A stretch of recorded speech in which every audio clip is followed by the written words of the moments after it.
लखनऊ से है। योगी के शपथ समारोह की तैयारी तेज हो गई है। शपथ समारोह की तैयारी तेज। 23 मार्च को योगी आदित्यनाथ सीएम पद की शपथ लेंगे। सूत्रों के हवाले से खबर है कि 23 मार्च तारीख हो सकती है। वहीं शपथ समारोह में प्रधानमंत्री नरेंद्र मोदी, गृह मंत्री अमित शाह भी शामिल हो सकते हैं। लखनऊ से खबर आपको बता रहे हैं, योगी के शपथ समारोह की तैयारी तेज हो गई है। 23 मार्च को योगी आदित्यनाथ सीएम पद की शपथ ले सकते हैं। सूत्र से ये जानकारी आपको बता रहे हैं। हमारे सूत्र ये कह रहे हैं कि 23 मार्च को योगी आदित्यनाथ दोबारा सीएम पद की शपथ लेंगे। और इसी खबर पर यूपी के ब्यूरो चीफ हमारे दिनेश त्रिपाठी जुड़ गए हैं। दिनेश, जो तारीख सामने आ रही है 23 मार्च, इसको लेकर क्या कुछ जानकारी है आपके पास? जी शैलेंद्र, आपको बता दूं कि 23 मार्च का जो डेट निश्चित किया गया है वो सूत्रों की खबर है। हालांकि काफी हद तक ये खबर सही है कि 23 मार्च को मुख्यमंत्री योगी आदित्यनाथ दूसरे टर्म के मुख्यमंत्री पद की शपथ लेंगे। उनके साथ उनके कैबिनेट के भी लोग शपथ लेंगे। रमाबाई रैली स्थल जो शहीद पथ के बगल में है, वहां तैयारियां शुरू हो गई हैं। अधिकारियों का दौड़ भाग शुरू हो गए, आना जाना शुरू हो गया। अधिकारी लगातार इंस्पेक्शन कर रहे हैं कि वहां मुख्यमंत्री योगी आदित्यनाथ के दूसरे टर्म के शपथ ग्रहण समारोह की तैयारी भी लगभग शुरू हो गई है। लखनऊ विकास प्राधिकरण के अधिकारी लगातार और जिला प्रशासन के अधिकारी लगातार उस जगह का निरीक्षण कर रहे हैं, तैयारियों का जायजा ले रहे हैं। ऐसा बताया गया है कि मुख्यमंत्री योगी आदित्यनाथ का दूसरी कैबिनेट सरकार का जो गठन होगा, शपथ ग्रहण समारोह होगा, उसमें 3 से 4 हजार लोगों के आने की व्यवस्था है, जो भारतीय जनता पार्टी शासित राज्यों के सभी मुख्यमंत्री, प्रधानमंत्री नरेंद्र मोदी, गृह मंत्री अमित शाह, रक्षा मंत्री राजनाथ सिंह, जगत प्रकाश नड्डा राष्ट्रीय अध्यक्ष सहित भारतीय जनता पार्टी के राष्ट्रीय पदाधिकारियों की पूरी टीम आएगी। उसके अलावा अलग अलग राज्यों के मुख्यमंत्री, यहाँ तक कि ऐसा दावा किया गया है कि अखिलेश यादव, मुलायम सिंह यादव और बसपा सुप्रीमो मायावती को भी इस शपथ ग्रहण समारोह में बुलाने का न्योता भेजा जाएगा। भारतीय जनता पार्टी के सूत्रों का दावा है कि 3 से 4 हजार वीवीआईपी और वीआईपी गेस्ट इस शपथ ग्रहण समारोह में होंगे। चूंकि पहली बार ऐसा हो रहा है 37 सालों में कि भारतीय जनता पार्टी दोबारा सत्ता में वापस आई है मेजॉरिटी के साथ, तो ऐसे में भारतीय जनता पार्टी कोई कोर कसर नहीं छोड़ना चाहती है इस शपथ ग्रहण समारोह को दिव्य और भव्य बनाने के लिए। भारतीय जनता पार्टी अब केंद्रीय नेतृत्व के निर्णय पर यह तैयारी शुरू हो गई। हालांकि अभी ये डेट फाइनल नहीं है जो सूत्र दावा कर रहे हैं 23 मार्च का, लेकिन मुख्यमंत्री अभी दिल्ली दौरे पर हैं। अभी प्रधानमंत्री नरेंद्र मोदी से उनकी मुलाकात हो रही है। गृह मंत्री अमित शाह, जेपी नड्डा राष्ट्रीय अध्यक्ष, उससे पहले उन्होंने कई पदाधिकारियों से, बीएल संतोष जो राष्ट्रीय संगठन महामंत्री है, उससे मुलाकात की है, उपराष्ट्रपति से मुलाकात किए हैं। अभी मुख्यमंत्री, ऐसा बताया जा रहा है, आज रात वहां रुकेंगे और संगठन के भारतीय जनता पार्टी के संसदीय बोर्ड की बैठक में यह तय होगा कि कब शपथ ग्रहण समारोह हो, उसमें कब कितने लोग, कितने वीआईपी और वीवीआईपी शामिल होंगे। उसके साथ साथ ये तय किया जाएगा कि मुख्यमंत्री योगी आदित्यनाथ के अलावा कितने लोग शपथ ग्रहण लेंगे, जिसमें उप मुख्यमंत्री कितने होंगे। ऐसा दावा किया जा रहा है कि पहले टर्म में मुख्यमंत्री योगी आदित्यनाथ के 2 मुख्यमंत्री थे, लेकिन अभी इस बार ऐसा दावा किया जा रहा है कि 4 उप मुख्यमंत्री भी बनाए जाएंगे। जोन वाइज जो पश्चिमी उत्तर प्रदेश, पूर्वांचल, बुंदेलखंड और अवध क्षेत्र के अलग अलग उप मुख्यमंत्री बनाए जाएंगे, ऐसे भारतीय जनता पार्टी के सूत्रों का दावा है। अब ऐसे में भारतीय जनता पार्टी के लिए अगला 2 दिन बड़ा टिपिकल और बड़ा व्यस्ततम शेड्यूल होगा। मुख्यमंत्री योगी आदित्यनाथ के साथ साथ भारतीय जनता पार्टी के केंद्रीय नेतृत्व का और प्रधानमंत्री नरेंद्र मोदी और अमित शाह का, जी नड्डा का।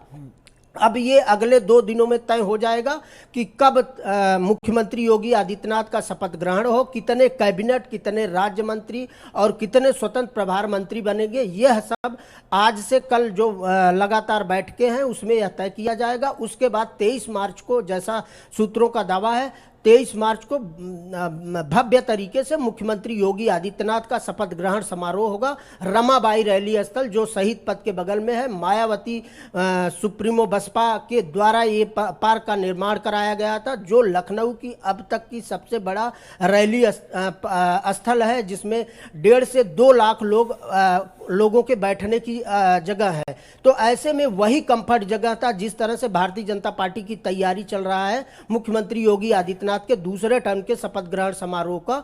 तो ऐसा जिस तरह से तैयारी चल रही है उसको देख के अनुमान लगाया जा सकता है कि करीब 2 से 2.5 लाख लोग इस शपथ ग्रहण समारोह में शामिल होंगे और 2 से 2.5 हजार वीआईपी और वीवीआईपी गेस्ट भी आने वाले हैं। जी दिनेश, जैसे कि अगर अभी की बात करें, योगी आदित्यनाथ दिल्ली पहुंचे हुए हैं और प्रधानमंत्री नरेंद्र मोदी से इस वक्त मुलाकात कर रहे हैं। क्या माने कि शपथ से पहले ये पहली और आखिरी मुलाकात है? जो भी चर्चाएं हैं, कल अमित शाह से मुलाकात होनी है, जो नए चेहरे हैं या तमाम लोगों को जो जिम्मेदारी दी जा रही है वो तय हो जाएगी या फिर उसके बाद भी मुलाकात हो सकती है शपथ के पहले? जी बिल्कुल शैलेंद्र, आप सही कह रहे हैं, लेकिन मुख्यमंत्री योगी आदित्यनाथ और प्रधानमंत्री की अंतिम मुलाकात नहीं होगी। इसके बाद अभी कई बार मुलाकात होगी प्रधानमंत्री नरेंद्र मोदी की और अमित शाह मुख्यमंत्री योगी आदित्यनाथ की। चूंकि जीत के बाद पहली बार मुलाकात कर रहे हैं तो यह शिष्टाचार भेंट ही होगी। इसमें किसी भी तरह की कोई चर्चा नहीं होगी, न मुख्यमंत्री के शपथ ग्रहण की और न ही कैबिनेट विस्तार की या कैबिनेट में कौन कौन शामिल हो। चूंकि मुख्यमंत्री योगी आदित्यनाथ के नेतृत्व में उत्तर प्रदेश का चुनाव लड़ा गया, प्रचंड बहुमत मिली, तो यह शिष्टाचार भेंट होगी। मुख्यमंत्री योगी आदित्यनाथ सुबह दोपहर से सबसे मिल रहे हैं, वो केवल और केवल शिष्टाचार भेंट है। अभी जो कंडीशनल बात होगी, चुनाव शपथ ग्रहण समारोह की तैयारी की बात होगी या कैबिनेट विस्तार की बात होगी, तो उसकी चर्चा को लेकर कल से आज रात से और कल तक अभी लगातार बैठकें होंगी। अभी मुख्यमंत्री योगी आदित्यनाथ, अमित शाह, प्रधानमंत्री नरेंद्र मोदी, जेपी नड्डा, संगठन महामंत्री बीएल संतोष सहित तमाम पदाधिकारी और अधिकारी भारतीय जनता पार्टी के वो बैठक में शामिल होंगे, जिसमें मुख्यमंत्री योगी आदित्यनाथ होंगे और स्वतंत्र देव सिंह जो प्रदेश अध्यक्ष हैं भारतीय जनता पार्टी उत्तर प्रदेश के, और संगठन महामंत्री सुनील बंसल जो यूपी के संगठन महामंत्री हैं, उनका भी दिल्ली पहुंचना तय है। आज शाम को या कल सुबह वो लोग भी दिल्ली पहुंचेंगे। तो अभी बैठकों का दौर लगातार जारी रहेगा।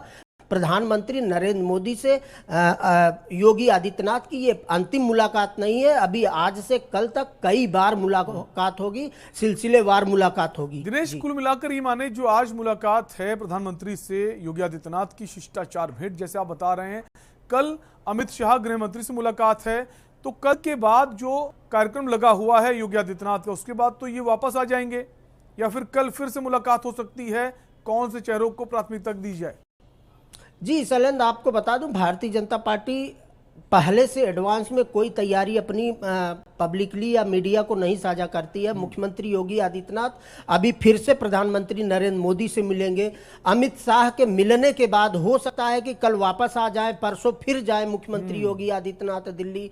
संसदीय बोर्ड की बैठक होगी, उसमें भी भाग लेंगे। उसके बाद कैबिनेट विस्तार, कैबिनेट में योगी कैबिनेट में दूसरे टर्म के कौन कौन शामिल हो, उन चेहरों को लेकर अभी लगातार चर्चा होगी। चूंकि 23 मार्च इसीलिए डेट रखा गया है कि 23 मार्च से पहले अभी 1 हफ्ते का समय है। उस दौरान भारतीय जनता पार्टी का शीर्ष नेतृत्व यह तय कर लेगा कि दूसरे टर्म के योगी कैबिनेट में किन किन चेहरों को शामिल किया जाए। उप मुख्यमंत्री पिछली बार 2 थे, तो इस बार जो कानून व्यवस्था को और सुदृढ़ करना है तो उसको 4 जोन में बांटकर 4 उप मुख्यमंत्री भी बना जाए, जो मुख्यमंत्री योगी आदित्यनाथ को रिपोर्ट करेंगे अपने अपने क्षेत्रों की। ऐसी चर्चाएं हो रही हैं कि भारतीय जनता पार्टी के दूसरे टर्म की सरकार में 4 उप मुख्यमंत्री होंगे और उसके बाद मुख्यमंत्री योगी आदित्यनाथ को ये रिपोर्ट शामिल सौंपेंगे। उसके अलावा कैबिनेट में जो जो योगी कैबिनेट के पहले टर्म में करीब एक दर्जन मंत्री थे, कैबिनेट स्तर राज्य मंत्री और स्वतंत्र प्रभार, जो चुनाव हार चुके हैं, या 2 से 3 कैबिनेट मंत्री ऐसे थे जो पार्टी छोड़कर दूसरे दल में चले गए हैं।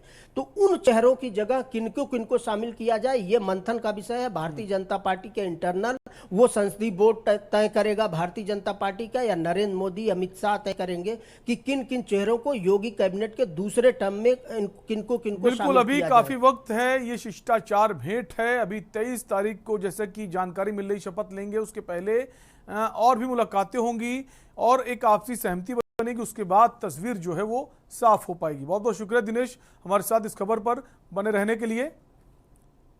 और इसी बीच